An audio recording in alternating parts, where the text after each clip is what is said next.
For a week now, we have been asking a lot of questions about what happened between an LMPD officer and pro golfer Scotty Scheffler, and the questions continue today. Rapid fire questions, mind you. The uncertainty comes even with the release of the video that you're seeing on your screen now. WHAS11's Connie Leonard explains a new insight from Mayor Craig Greenberg about what we can't see in the videos of Scotty Scheffler's arrest.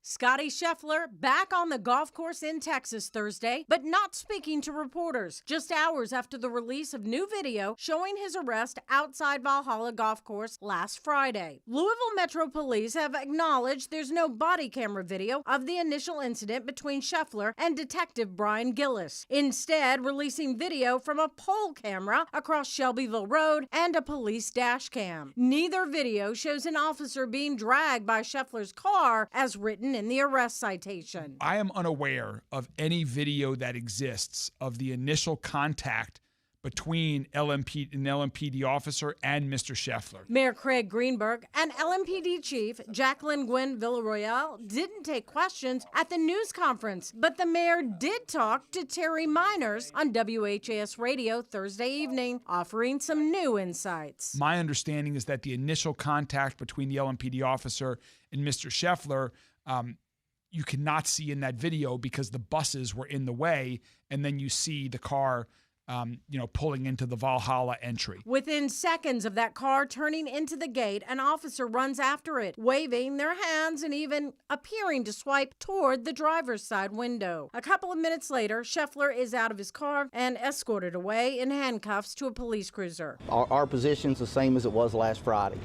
Scotty Scheffler didn't do anything wrong.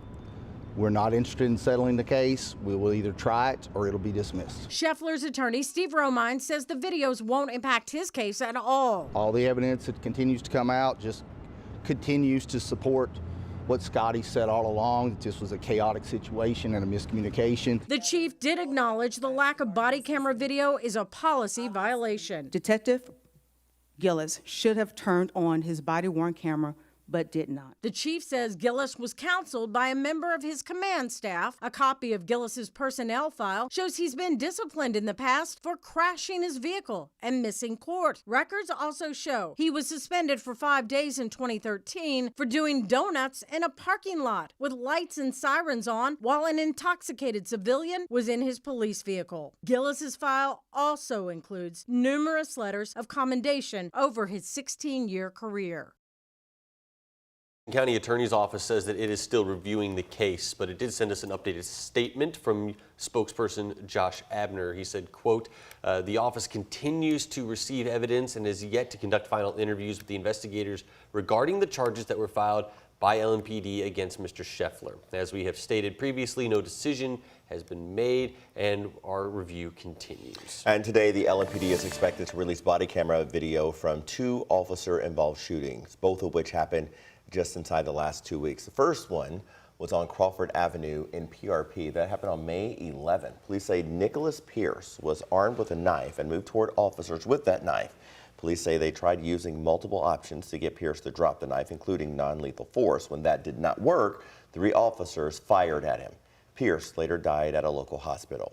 The second happened 3 days later on Kenton Street in Wilder Park. Police say they were surveying the area when they spotted a 17-year-old homicide suspect.